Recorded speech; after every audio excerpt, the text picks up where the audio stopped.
This is Peak Earth. I'm Case Bradford. Thank you for tuning in to this episode with the great Rafe Kelley. I really enjoyed this episode. We touched on many of my favorite topics, and I was able to learn more about many of the powerful aspects of my life, to share them with everybody listening. And this conversation was somewhat surreal. I recorded it on my 33rd birthday, starting to feel like I'm getting up there in age, getting a little old. And so also somewhat solidifying into who I am as a man after decades of searching and pondering about who I am to be, what is going on in the world, and what is my place in it all. I had been learning a ton from Rafe's podcast, Evolve, Move, Play, and his YouTube channel. And it's also a seasonal retreat, which I'm hoping to get up to someday. So it was somewhat surreal to be connecting in dialogue with Rafe, and he's a brilliant guy. I learned a ton, really enjoyed the conversation. I hope you do as well. I appreciate you tuning in to listen. Very grateful for your attention. I hope this provides value. And without any more rambling from me, I hope you enjoy this episode with Rafe Kelley. How's it going? It's good. How are you, Case? Doing well. Really excited to be with you. I've been listening to your podcast, Evolve, Move, Play, over the past few weeks and have gotten a lot out of it. It's amazing how I can be living my life, just going through the day, interacting with the internet as we all do. And then all of a sudden you discover somebody or something, and it just unlocks this whole new world of ideas and concepts and energy. And you've done that for me. So I'd like to start by just saying thank you for the work that you're doing and the creativity that you're putting out there. It's meaningful for me, and I've learned a lot, and I've really enjoyed it. Awesome. Really appreciate that. It's really great always to hear that, putting this stuff out on the internet has an impact on somebody. Yeah, it's cool. So the podcast Evolve, Move, Play, I'm curious what your journey with that has been, just with the art of podcasting, the medium. How has that changed your life or shaped the way that you sort of see the world? Yeah, it's been pretty big, actually. I think I started getting told that I should start a podcast like all the way back in 2014, and I'm not a technically savvy person. I don't know. It just wasn't that attractive to me at first, but I was traveling a lot at that time, teaching, and I thought, like, hey man, it's like I'm meeting these amazing people who, like, the conversations we're having would be really great for people to hear around. So originally I wanted to do all my podcasts in person when I was on the road, meeting up with people. So my first podcast was with Kelly Starrett from the Ready State or Mobility WOD. And I was in San Francisco teaching.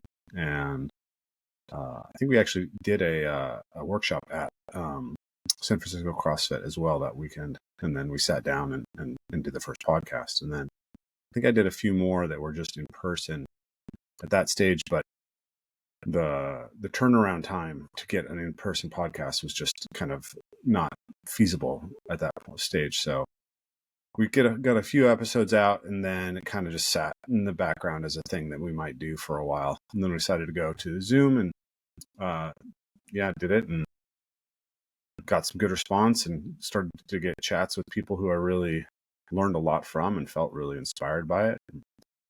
Then various things happened, and it was hard to keep it going. A couple times I've had to put it down.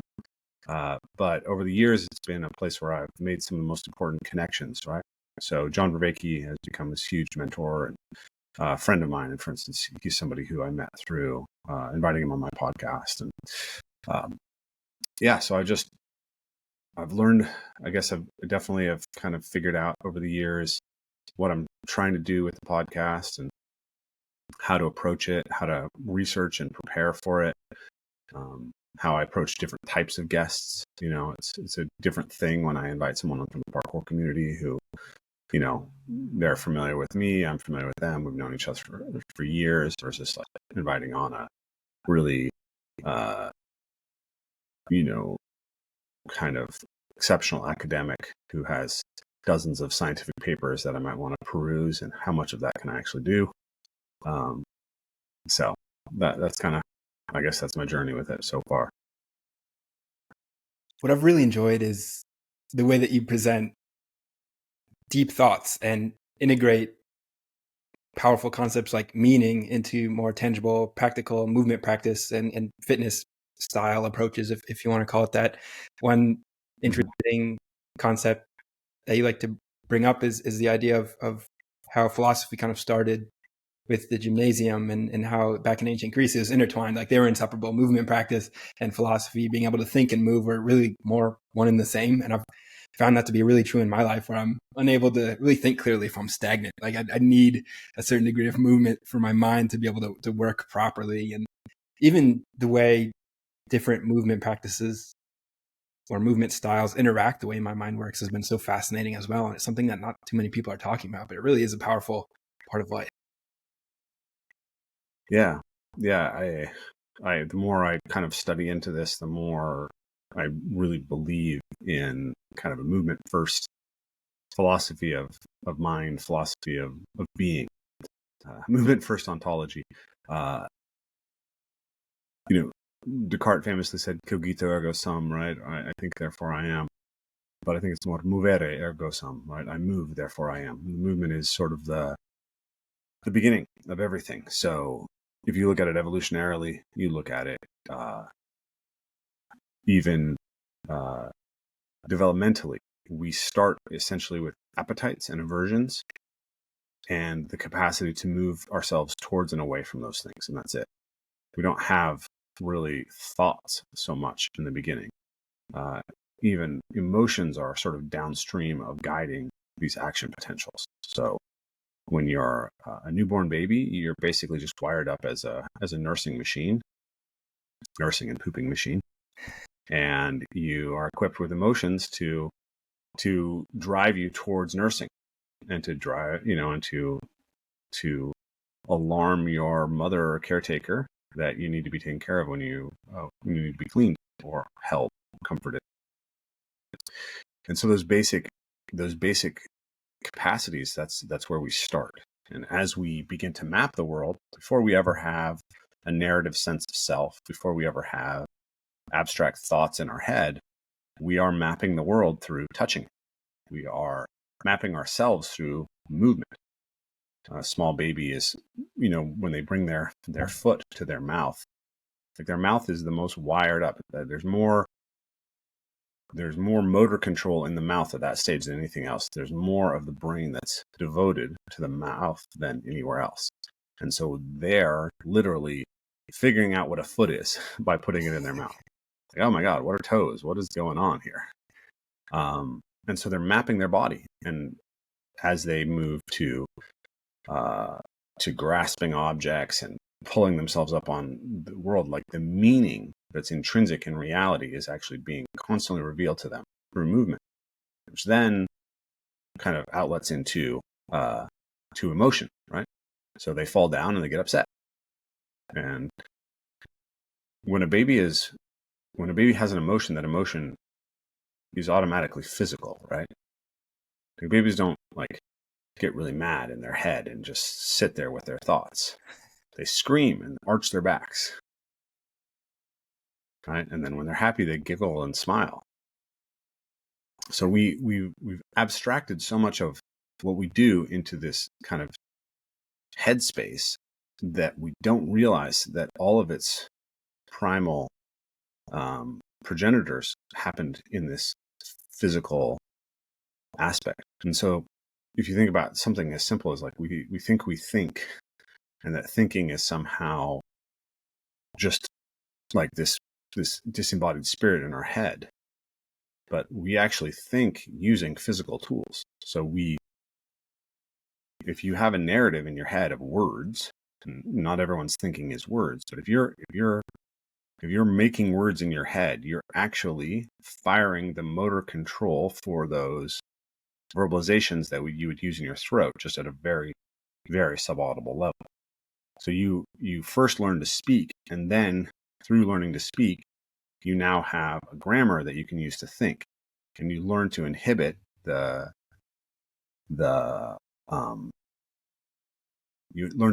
circuitry associated with the production of speech sufficiently that it happens below conscious awareness, but it's still running. And so thinking is actually talking to yourself. And then if you learn to write, you can actually kind of write in your head. When seeing the world, which is a physical act, right? Seeing the world is not a passive act. Your eyes have to dart around. Babies don't actually see what we see as soon as they come out. They see this looming, buzzing confusion. And the eye has to become trained to pick up what is in the landscape and to be able to attune to the environment. And so if you're imagining physical spaces in your brain, that same thing is happening. You're playing out these tiny little motor things. If you close your eyes and think, you'll find that your eyes are moving as you think. If you can draw or sculpt or build, you have architecture in your brain that's motoric that allows you to play these things out in the abstract. But all that abstract capacity that we have is actually rooted fundamentally in movement first. You can't make someone a good abstract carpenter without having them actually build things. And we've lost so much of that understanding and that integration and that symbiosis, and we're really suffering as a result of that on a collective level. And it's great to hear that story from the beginning, because it's, we have no consciousness of being a baby and just getting milk fresh from the boob and just sitting there pooping. Nothing makes any sense. We've got that wild heritage that we all kind of spawned from into the world set up as it is. And I am in my early 30s now, and it's wild to be in this world where there's so much suffering, and there's a lot of people trying to figure out the solutions to the suffering. And we've got ideas like this where it's like, okay, here's a principle: movement first. The stagnation is going to kill. Everyone's kind of stuck at a computer for most of the day, or stuck at a car, and then when they decide it's time to go work out, it's like, I'm gonna sit in my box the car to like a new box the gym, and I'm gonna sit in a box called like this certain machine to do, maybe, or like on a treadmill. Yep. It's really bizarre how far we've gotten from what could be described as like nature, or the some fundamental sort of coherence with the way things are. It's exceptionally bizarre, and it's always boggled my mind. And I love the way that you've presented a lot of ways that we can sort of reconnect and realign.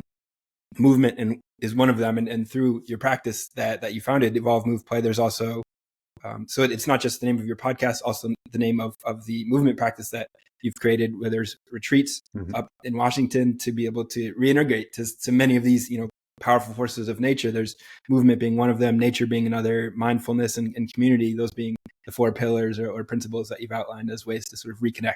And how do you see the world? That's a massive question, and I don't want to just throw that. How do you see the world? It's a crazy place out there, but it's progress of growing from a baby, into an operating adult. We're given all these tools, all these perceptions to sort of install into the lens of our mind to kind of perceive the world, and it almost leads to illness. The ones that culture has given us, it's essentially guaranteed.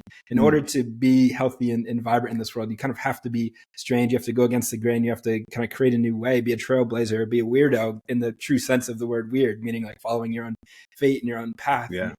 It's just, it's kind of spurred a bit of a just word salad for me, but hopefully that lands in some way too.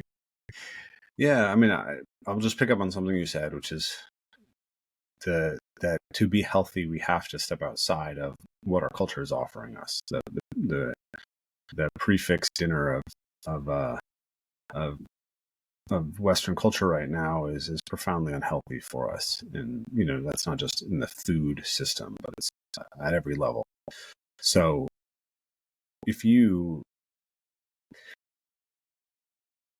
when you don't use tissue habitually, that tissue weakens to the point where it becomes injury prone. And not only does the tissue weaken, the neurological map of the tissue is degraded and atrophies. So when you, let's say you tear up an ankle and you put it in a cast, right? People think about the tissue, right? I need to get the muscle back. I need to get the ligaments back.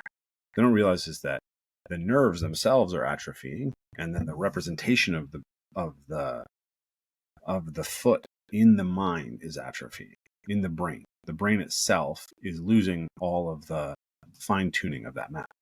And the way your brain tends to work is if something's not mapped well, it's threatening.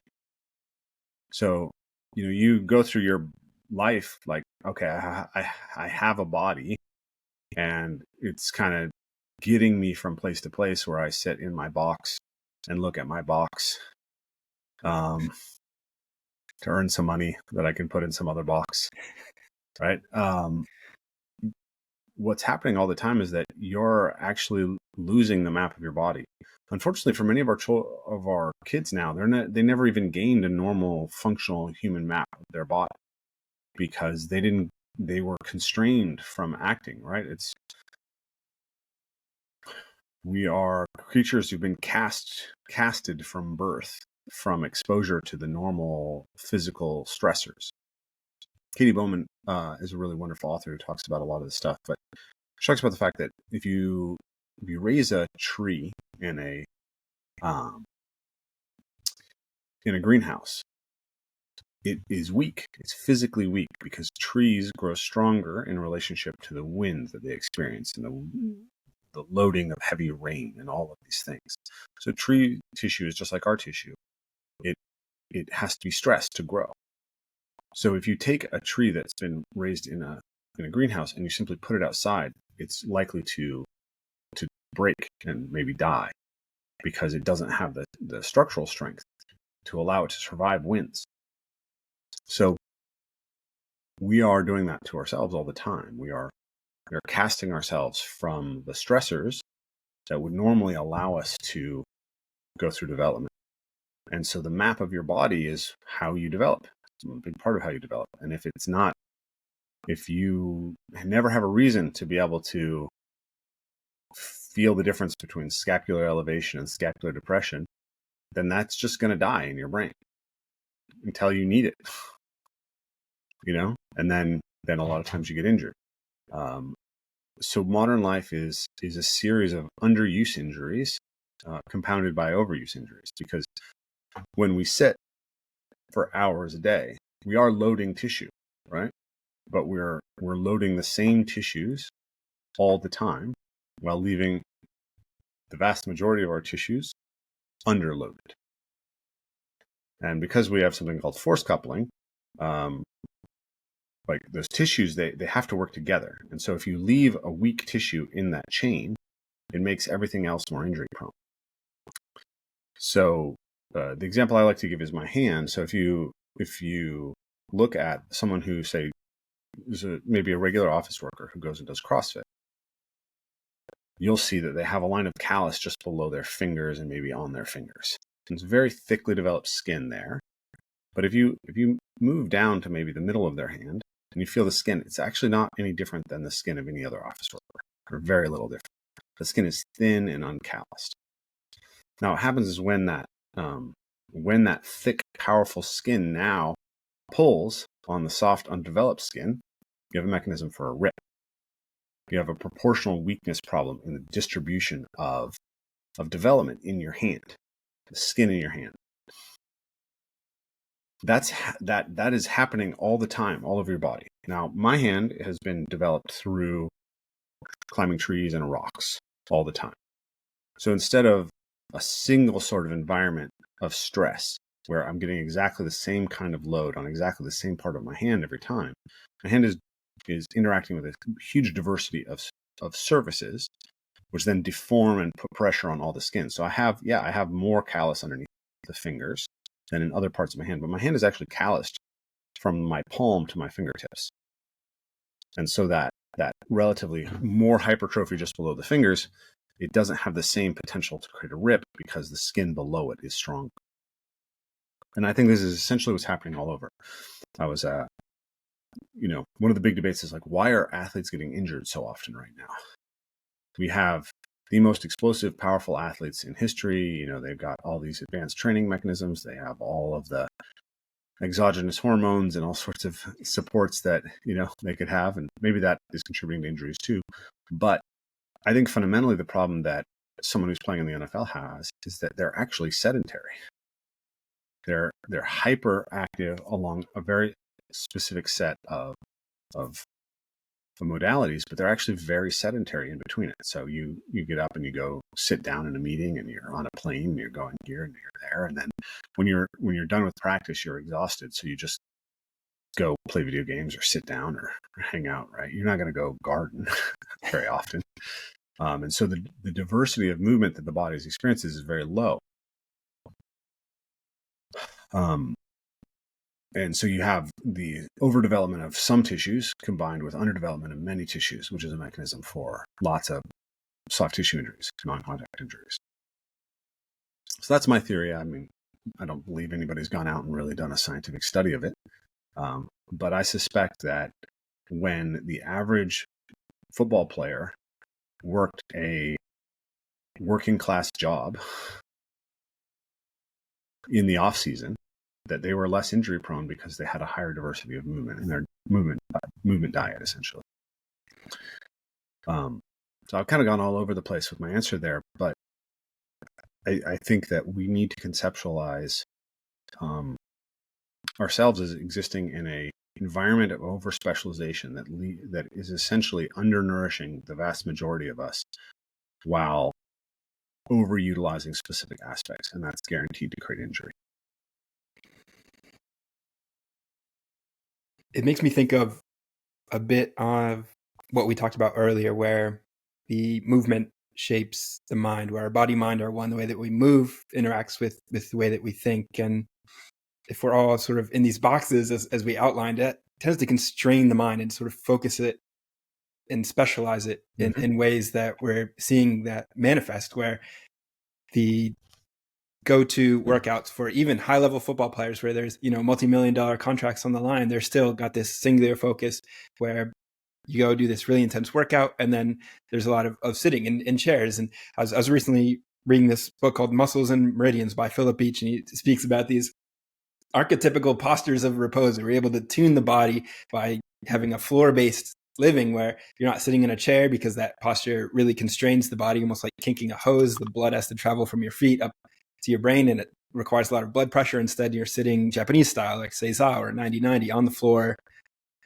cross-legged, deep squat. All these are ways to tune the body and allow for our body mind to rest and recuperate and regenerate in ways that sitting on a chair, cramped in a seated position, is not able to. And I know that with you were a high-level parkour athlete, training mostly in urban environments as parkour is popularly seen. And then you took that, you evolved that and brought it into the trees, into nature. And now you've got a much more diverse set of terrain to work with, to map, to interact with. It's going to be much different than a city. How did that shape your mind and the way that you sort of perceived life, changing from an urban environment to nature? It's hard to say in some sense, because it's been ongoing for so long, right? And it's also, it's not like I sort of had a particularly normal experience of Western culture to start with. Like, my story starts with, I grew up on 12 acres in the woods that was homesteaded by my family in 1920. And my dad was a counterculture hippie natural builder. And my mom, when I was little, was gardening and feeding us most of the food that we ate out of our garden.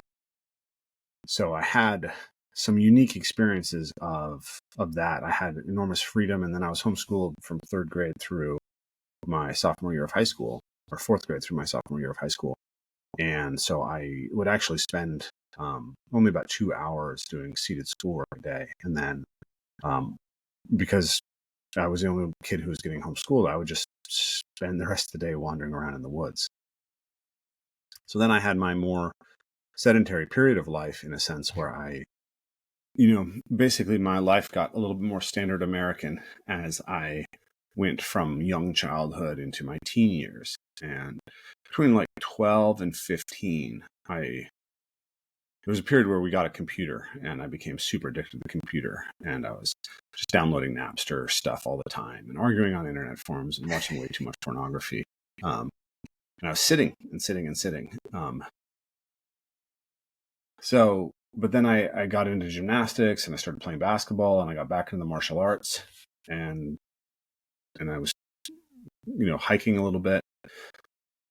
So it all kind of has blended over time for me. And then going into in my early 20s, I discovered parkour. I was already taking gymnastics. I got back into mixed martial arts, 6 months after I started parkour. And I was only doing parkour primarily in urban spaces for about a year. And then I discovered Méthode Naturelle and started diving deep into moving in nature. And then I moved down to Seattle and I started a parkour gym. And then I was training a little bit more in the urban space. And I discovered these really amazing spaces. So I would say that I probably only spent about 3 or 4 years of my whole 18 years of doing parkour primarily training in the city. And that nature was where I did most of my training, or at least like half my training, a lot of the time. So it's been with me for so long, it's hard to know exactly, I don't have good control group in my own experience, particularly. But if we go back to like the idea of how does being in the box constrain your thinking? And we think about the eyes themselves, right? So you represent the world in your head based on how you've mapped it. And you map it through your vision, which is an active physical process. What are you looking at? What do you actually see? What do you perceive? One of the things that really struck me some years ago was when I was young, I was really interested in animals. And I knew all about wolves and all these things. And I wanted to start taking an interest in the plants. And my dad was a carpenter. He understood the plants. He had been raised with some kind of like herb lore from his mother as well. So he knew some things about the natural world. And I would ask him to tell me the difference between a fir tree and a hemlock tree. And I couldn't keep it straight in my mind. It just wouldn't stick. I just didn't, for whatever reason, it was not sticky for me. And so I was walking through the woods of Washington State, not able to really tell the difference between a Doug fir and a hemlock and a cedar for years. Then I discovered doing parkour in trees. My early adventures in nature weren't really focused on trees. They were mostly focused on like rocks and creeks. So when I moved to Seattle, that was actually when I fell in love with the trees. And we had these amazing trees in this park in Seattle. And I was like, what kind of trees are these? Turned out they were Western red cedars. It was the third most common tree here in the Northwest. But they only form like this when they're in park-like conditions. They have to have plenty of light in order to shoot their limbs out from the ground. So I started to learn to be sensitive to the information about what kind of tree it was. Now I know what a hemlock is. Now what I know what a Doug fir is. Now I know what a cedar is, and the big leaf maples and the oaks and everything, because they afford me something that's really meaningful to me, which is a chance to move. So I became very aware of the species of tree, and not just the species, but the habitats of tree and the ecologies of tree that created trees that allowed me to do parkour. And then I had a nervous breakdown basically, and couldn't really do parkour for a little bit. But I was out in nature, walking through nature all the time. And I started just realizing that I was blind to what was happening in nature, because I could see how the tree could afford me the chance to swing, but I didn't understand necessarily why the tree formed the shape that it did, or how it was interacting with the overall ecology, or how the winds affected it, how the soil affected it, what kind of animals used those trees. What was that web of life that was all around me? And I had many students at that point who had come through a school in Duvall, Washington called the Wilderness Awareness School, which was founded by John Young. And I was getting exposed to the ideas there. And so I was walking through the woods, and I started having this feeling that I felt like somebody who was walking through a library who was illiterate. It was like, there are stories written into this landscape that I can't read. My eye isn't trained to pick up the birds in the environment. My eye isn't trained to recognize the type of wood that's available in different trees. My eye isn't trained to see what's dry tinder that could be used to make a fire. And those are the primal predecessors of reading, right? Like we're so embedded in this extremely novel environment that we just don't even know what we are. Like, the reason that you have the capacity to scan your eyes across text and read meaning from it is because your ancestors scanned their eyes across animal tracks and read meaning from that. And so we've actually made ourselves blind to those fundamental things. We've made ourselves blind to the stories that were central to our existence for all of our evolution until yesterday. I mean,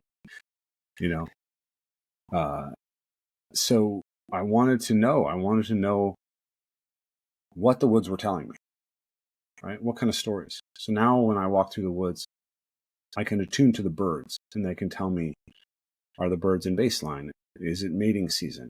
Is there a predator nearby in the environment? I can attune to signals from the trees. Is this a stressed forest? Is it a dry forest? Is it a wet forest? Is there new pathogens in the environment? And so all of a sudden, the world is actually literally more meaningful. But it's not only more meaningful in some sort of generic sense. It's more meaningful along the lines that are maybe most primally important to a human being, the stuff that we evolved to be attending to. So in that sense, like, if you think about how is the world represented in your brain, and what kind of brain and what kind of affordances do you see in the world?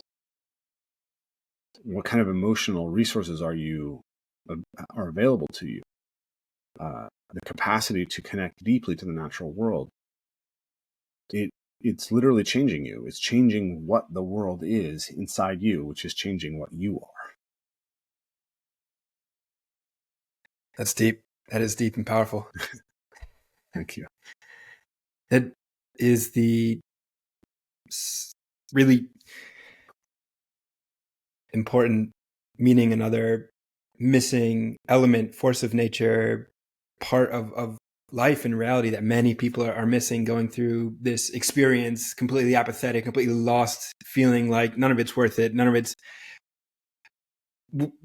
it's a lack of meaning. And one of the biggest books that turned me on to this concept, The Power of Meaning, was Man's Search for Meaning by Viktor Frankl. He was an Auschwitz survivor, went through the concentration camps, and observed that the ones who were in that hellish experience, who did the best, who may have even enjoyed it at times, were the ones who had meaning, the ones who found meaning in the experience, in their lives. And this, for you, was something that you found in nature, something I've found out in nature as well. It's a very powerful aspect of being out in the world, surrounded by life, bringing life to life, and finding a relationship there, a reason for being alive. It changes the mind in marvelous ways that I never expected. And it is very difficult to put in the words, and I'm not even going to try. It's just something that if anyone is curious about, you've got to just go out there and spend more time connecting with your local habitat and integrating what you learn there into life. And this word meaning, I know it's a very important part of your experience and your growth as you've outlined. What does it mean to you now that you've sort of reflected a little bit on it and learned a lot about it?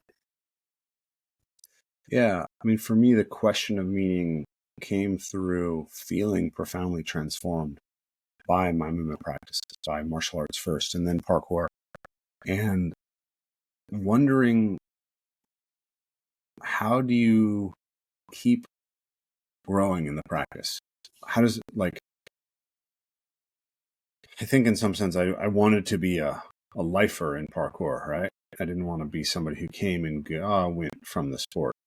And so I was looking at people who did anything for a long period of time, people who were able to sustain their joy in a practice long past the period when they were ever going to be a threat to be the best in the world at it, or even the best in their local community.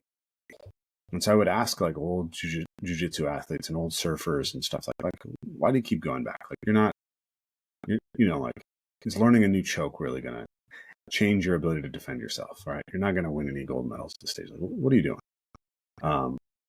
And like, they always told me something that had to do with meaning, right? It was like, well, it always comes down to, like, it transforms me in an important way to me, right? Or this is where, like, I connect to the things that matter most to me. It's like the people I meet through training are my family, and I feel connected to them on a deeper level. And so I started really articulating that for myself in my early 30s. about 10 years ago. And I remember I was being interviewed for a podcast in 2014, and he asked me something about like why practice movement. And I said the purpose of a movement practice is to unlock truly meaningful experiences. And I'm not sure if I'd articulated before that, but it felt like a real epiphany moment. And after that, I really started kind of digging into that and developing this idea that our culture had really sort of invested in this idea of self-esteem, right? That if you just like yourself, if you just train yourself to like yourself, that everything will be okay. And that seemed fundamentally misguided to me. I saw people who were shallow and brittle and fragile and reactive, who had developed narcissistic complexes through telling themselves that they were great the way that they were. And it didn't seem like there was any depth to their self-love.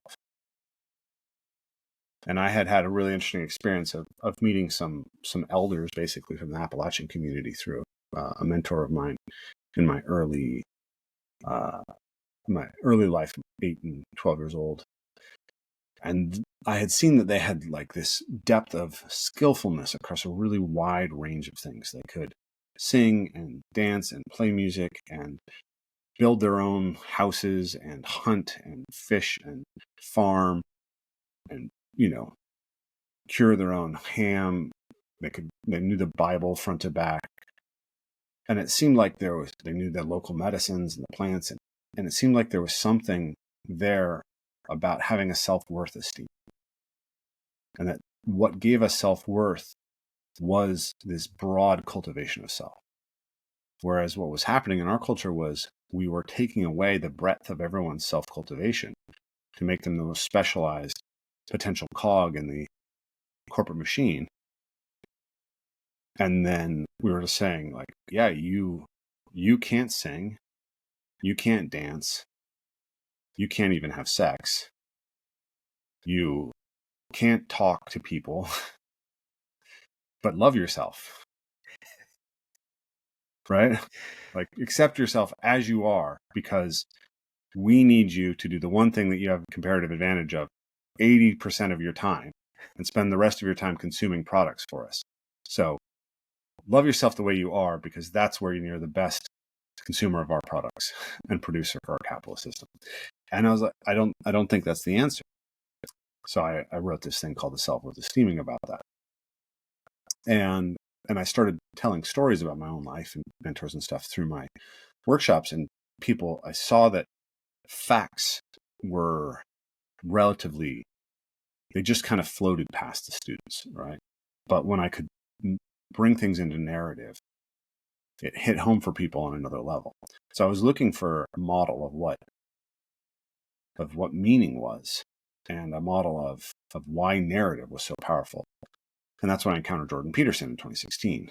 And I was blown away. Like, everything that I was so many things that I was kind of feeling out, trying to articulate for myself, I just found that he had said it, and I was like, yes, that's exactly what I'm trying to say.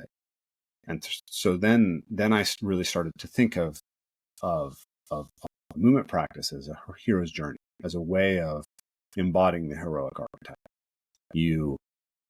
You go out to look at a jump, and it's a kind of confrontation with chaos. It's undifferentiated potential. You don't know what's on the other side of that jump. You don't know if you're really going to be able to do it at first. And you work yourself through it, and you experience fear, and it can be really challenging emotionally. And then you do it, and you feel really good, and you feel like maybe something changed about you. Maybe you're not just stronger to do that jump; you're just stronger in general. And it felt like, yeah, that's the journey to the underworld, the confrontation with the dragon, and bringing back the elixir, right? and so I started conceptualizing everything that way. And then I discovered John Vervaeke's work and got a deeper idea of what self-transcendent was, and about these different layers of knowledge, about the 4 Ps, right? It's not just knowing things from a semantic, propositional way. You have to develop yourself through creating perspectives. Can you see the world as a bird sees it, right? You see the world as a parkour athlete sees it. And then having procedural ability, the ability to actually do things. It's like, okay, great. You read all of Wikipedia, right? Can you build a table? Like who really knows stuff, right? The guy who can quote every article, or the guy who can actually make something in the world that accomplishes something. So I have an older brother so my dad's a carpenter and an architect. My older brother was a master carpenter at 18. He built his own house as a senior project, and he's an engineer. And he's very bright. He crushed all of his scholastic education, but he didn't have the same sort of academic bent that I did early on. He's become much more like me. We've become more similar over the years, where we read the same types of stuff, but he didn't read books for years. And it was like everyone would notice that I was smart. It's like, oh, the way you talk, you're so smart. And I was like, yeah, but if it's the zombie apocalypse, you want my brother, you don't want me. He's going to build you a house where you're not going to die. Right? So I just came to see that. No, I still can't build a house, but maybe one day. So you have to have procedural, and then there's this participatory. How are you transformed, right? It's like you can have an idea in your head. How many times have you said to yourself, I can't believe I did that. Like, how dumb was I to do that? I know that that's not the way you do that. Right? Too many times to count. Knowing it in your mind, being able to say it, doesn't mean you've experienced it, doesn't mean it actually has penetrated you all the way. So for me, a lot of times I've recognized that epiphany isn't new knowledge. It's a new layer of depth of the knowledge. It's that knowledge hitting at a deeper layer. So I discovered, 4 cog psi and the 4 P's of knowing. And then there's some recent conversations with John, maybe over the last year or two, plus obviously just the long-term development of our retreats. Like it's really interesting how John's models and Jordan's models, they kind of map to the stuff that's emergent from the practices that I've done. But I was talking to John about meaning, and he was saying, science can't really tell us what the meaning of life is. It's just, we don't have access to that. But science can tell us what drives meaning in life. So if you ask somebody, is your life meaningful? They'll say yes or no. And then you can ask them, what makes your life meaningful? And they'll give you answers. And those answers are relatively consistent, right? Social relationships are a huge driver of the sense of meaning in life for everybody. So through our workshops, what we've fundamentally come to believe is there's sort of 4 fundamental relationships that you need to be connected. So I'll back up for a second. So I brought up social relationships. The general idea is that meaning in life is about your connectedness, how connected you are.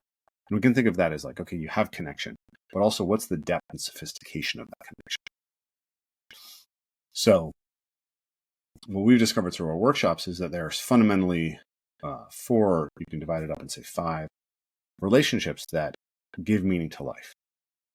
So the first one are the relationships that are internal to the self. So you can think of this as the mind-body relationship, or the relationships between the aspects of the body, the emotions and the mind.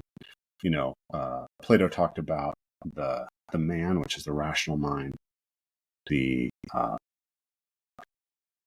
lion, which is like the social aspect of the mind, and then the monster, which are the underlying innate urges. And those have to be integrated. And you can think of the monster as many different monsters, like the lust monster and the anger monster aren't the same monster.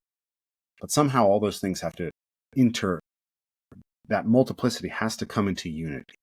And it can have better unity, and it can have more sophisticated, more connected, more depth, more bandwidth flowing between the different aspects of the self, better coordination, right? Just like you can have better hand-eye coordination. You can have better mind-emotion coordination. So that's the first layer. But a self, and this is where like the embodiment world and the somatic world, I think they get stuck. And I think that it often kind of gets inverted in a way that's not actually helpful because the body mind isn't designed to operate in isolation. You can sit and do Vipassana for hours. You can lay down and do body scans. You can do Feldenkrais, and you can just simply remain a totally incompetent human being. And no matter how good you are at like feeling the integration of yourself in being this incompetent, weak, fragile human being, you're still going to be a weak, fragile, incompetent human being when you step off the mat. So you're a body mind, you're embodied in an environment. You're embedded in that environment. What is your relationship to that environment? What kind of affordances for action do you have? What have you cultivated? Can you run, jump, climb, lift, carry, build, cook, dance, right? All those things. As you build your motor capacity to move through the environment, to operate on the environment, to build things, to make things, you are increasing your connectedness. You're increasing your true knowledge of the world. And through that, of yourself. And so you can divide that into the things that we move through, the locomotive aspects, and the things that we can work with, which is the manipulative aspects. So fundamentally, they're both aspects of the physical environment. Then there's the social and relational environment. How well can you connect to other people? What's the depth of your capacity to communicate, the depth of your capacity to engage empathy, right? The depth of your capacity to articulate your thoughts. And then there is the transcendent factors, right? This has been really late for me, really hard for me to accept because spirituality was a big source of bullshit in the communities that I grew up in. But I think it's fundamentally true that like anger is a kind of force that precedes us. You know, anger didn't start the first time you got mad. It exists in everybody. So it's a kind of force that you have to be. It's a principle that you have to be in right relationship to,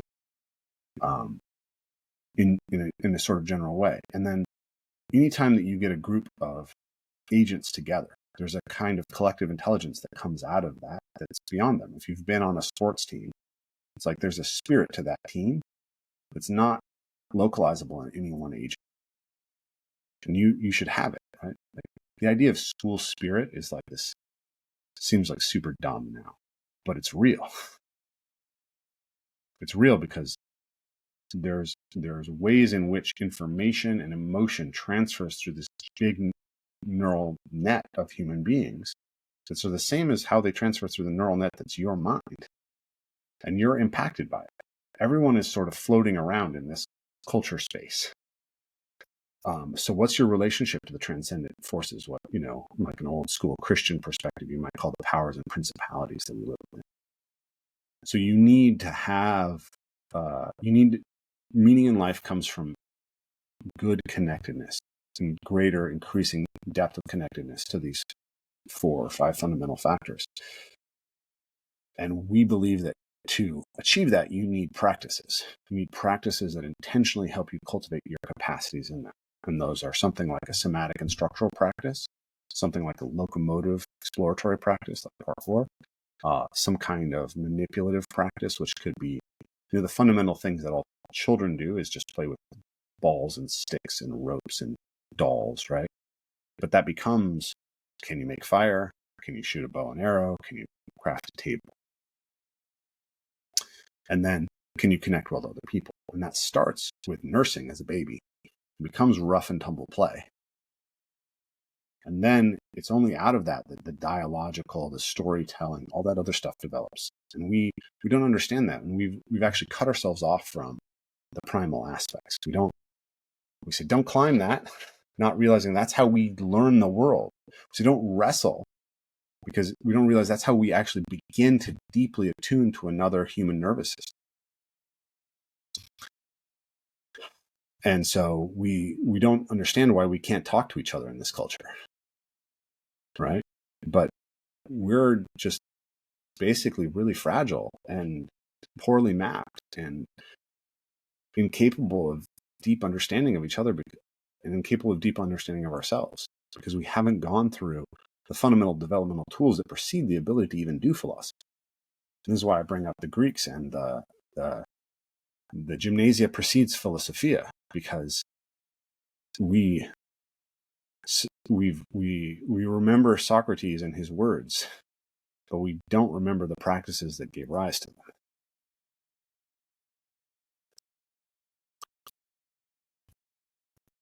You're doing a deep work bringing those practices back to the forefront and presenting them in a way that is compelling. You say you're not a house builder, but I do perceive you as a house builder in a way. It's just a different kind of house. The house within the house.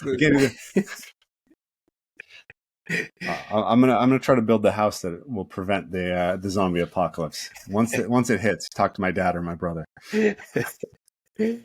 Yeah, it's this house of the body mind that we're sort of always inhabiting, and or just built by this wonky way by everything. But it is man, I love the thought that like there are all these ideas out there that you're presenting in a very well thought out way that it's just an idea, right? It's in your head, and you can communicate it through these symbols called language, and then if we're lucky, it comes to me and it sticks and it improves my life. And if I'm able to do that to somebody else, then we can all sort of collectively rise and have a higher quality of life and a better experience on this planet. I've found great meaning in that, simple formula where just at a base level, we can find great ideas, we can integrate them and we can share them. We can all have a better experience on this ride, whatever this is. And there are many profound thinkers like Jordan Peterson, like John Vervaeke, like as you mentioned, that are sort of tinkering with the software of the mind and the human race and trying to find where did we go wrong and what can we do to right the ship. And aspects like everything that you're outlining are all very powerful ways that we can enjoy this experience more. It doesn't require pharmaceuticals, necessarily. we can do this without a lot of that stuff, and it's something that I've been exploring as well these past few years. So I don't have a beautiful forest around me here in Los Angeles. I grew up in New Hampshire where I was surrounded by trees.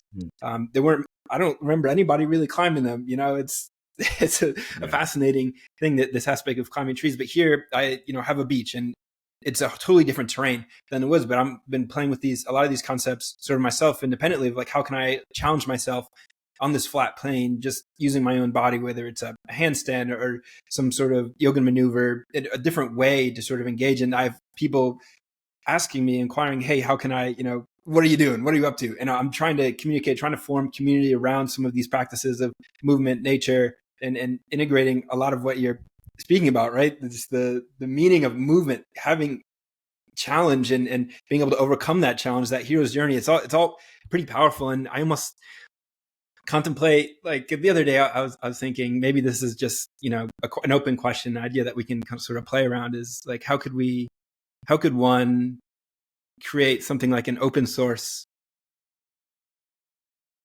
movement community where if you come up with this idea like, hey, we're all going to gather, somewhere accessible out in nature, anyone is free to join, and then that sort of process could repeat in other places, right? Someone could just say, hey, I'm going to meet here, we're going to be doing this thing, and we're all going to be sort of gathering in community, finding meaning in movement. Like something like that could be really powerful, just as a way to gather people. Have you thought? It's precisely what happened with the parkour community, right? Like these videos started to circulate of David Bell and the Yamakaze, and a bunch of people popped up online on a forum and said, hey, we're going to be in South Bank in London. If anyone wants to come jump over stuff with us. And some people did. And then the forums grew. And then other people started creating forums and saying, hey, we're going to be at Freeway Park in Seattle. We're going to be at, this park in Denver, Cat Fountain in Denver. So that happened, it's interesting how the technology has impacted that, because the age of the internet forum was actually really great for the creation of small communities. And once we all moved on to social media, it has collapsed in a lot of ways. I still don't know how to recover that, but we're doing our best to try to create a system of coaches that can hold space for people and build it. And we want to, within that model, have the community and the sort of the community and the academy, essentially, right?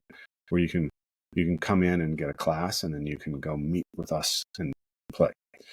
What I've noticed over the years is that as my skill has grown, it becomes harder for other people to just be around me doing stuff, right? They need me to coach them. It's like, it's not satisfying for them to just hang out while I do stuff that they can't do. And they can't think for themselves of what they can do very easily while I'm jamming at my level, right? There's something that's inhibitory for someone who's a novice about actually training around an expert. Like, I always imagine if you were like kind of plinking along with a guitar with some friends, like Jimi Hendrix came in and just started riffing, right?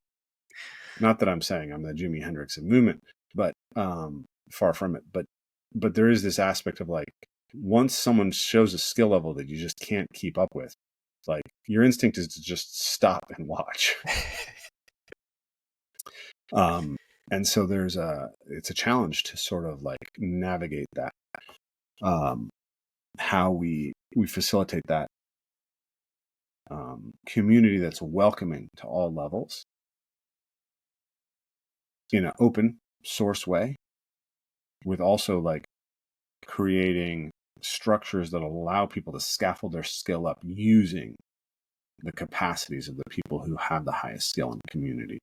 And that's, that is necessarily kind of an apprenticeship, mentorship, student teacher model, which is very hard to do without making it paid. Right? It's hard to achieve high levels of expertise in your spare time. So I'm all for it, right? Like, if I come down to LA and teach a retreat, or you come up here and do one of our retreats and you go back and want to just share whatever material that you get with anyone who wants to show up locally and jump off a sand dune with you, then like, great. But that's just what I've seen. How far are you from Chatsworth? I'm not sure, to be honest. I'll have to. Chatsworth is up in the valley. It's one of the best tree spots that I've been. So it's not too far away from you if you're in LA, but not too far away could be like up to 2 hours. So depending on what part of LA you're in. Yeah. Depending on traffic too, but it's probably with some sort of day trip range. It's what sort of trees are up there? They're coastal live oak trees. They're absolutely amazing. I've actually gone from tree to tree for like 30 to 40 yards there. And it's actually right next to Stony Point, which is one of the best bouldering areas. So literally across the street from each other. Check it out, Chatsworth Park. Very cool. I'm gonna head up there one of these days. Check it out. And the way that you traverse within the trees is very cool as well. I'm gonna make sure to link all kinds of videos down below so that people can see these things, because it's very engaging visually to see tree and jump from limb to limb. Something very primal about it, and deep in a way that's like, oh, I want to go try that. 60 million years or to 90 million years, we were arboreal animals. We've only been kind of primarily terrestrial for maybe the last 2 million, maybe less. And even today, hunter-foragers utilize arboreal environments far more than we've kind of given credit for. It's not like we came out of the trees and just stayed out. Like, in most hunter-forager environments, if you're a hunter-forager, the highest density calorie sources are in the trees, because that's where you have fruit and honey and eggs. So it's the easiest place to get all of those. And so hunter-foragers actually climb a lot. And so there's a reason that children everywhere in the world love to climb trees. It's very, very deeply built into human beings. And there are benefits beyond simply the mechanics of movement too. You've got the phytoncides from the trees, the terpenes, the negative ions. All those are well-proven ways to boost mood and increase the function of our immune system. So these are these little sources of health that are just out there, kind of all around doing their thing, and you can tap into that. Gym/healthy pharmacopoeia, right? That's brilliant. Yeah, and just like. Yeah, it's right there for pretty much everybody. We've got these trees accessible that can be used, and it is wild how few people climb in trees given the benefits. But it's it's definitely. Have you seen? Since you share this online, have you seen people like falling from trees? Is there like a certain level of risk there that anyone would want to be aware of? Oh, sure. I'm sure there's risks, right? Like I have fallen out of trees. But no, I've never seen, like nobody's ever tagged me and said, hey, I got hurt falling out of a tree. I'm amazed actually at how far some of this stuff is going and how safe people remain. People often think parkour is like this very dangerous, risk-taking sport, but statistically, it's actually really safe. The injury rates are, below those. They're like those of indoor rock climbing, and like if you mess up at height, you can die. But we move at speeds that are much more kind of reasonable for a human being. So, like all the skiers and snowboarders and skateboarders that I know, by the time they're in their 40s, they're like patched together with duct tape. And the parkour athletes, for the most part, are, may have had one or two big injuries, but pretty healthy, really. That is contrary to the popular perception. I think maybe because the highlights are always these like, long jumps that are just like, those are the ones that get the million views. So everyone gets their perception formed from these like daring feats of amazing sort of extreme sports style accomplishments. Yeah. I've done jumps between tree branches 30 feet off the ground, or if the branch breaks, like I'm falling 30 feet. Might never move the same again after that. But I'm very, very, very thoughtful and methodical about the way that I do it and operate within my capacity. And I know lots of people in the parkour community who have done the same thing with roofs, jumping 200 feet up, rooftop to rooftop. And we've all been injured, right? But not doing that. Because you don't do it if there's any chance that you're going to mess up. And you build your confidence really, really high before you try. So generally, very few people that I know have ever been injured from rooftop stuff. There have been a few. Usually it's pretty young people who are experimenting really way outside of their capacity level. But the guys you see who are putting out consistent highlights of jumping between rooftops, they've been doing that for years and years and years and doing it safely, right? And they may be banged up from their training on the ground level. So,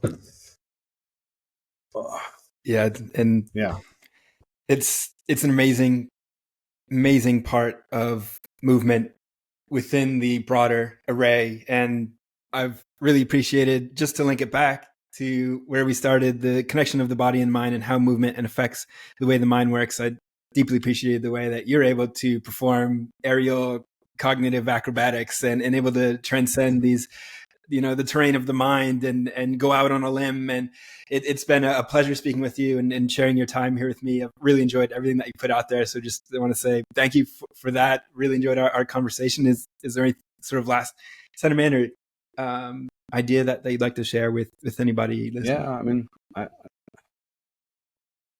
if people want to get started, just take a walk. Go somewhere beautiful and natural. Take a walk. If you see a tree branch that you can hang from it. Explore. Take a deep breath. Sit in the park. Watch the sun. Get some sunlight as much as you can. That's pretty much how it starts, right? And follow your curiosity. You don't need like super advanced skills or strength to start exploring how to locomote through the world. It's in every human being. You just gotta give yourself permission to do it. Rafe Kelley, thank you. Yeah. Thank you.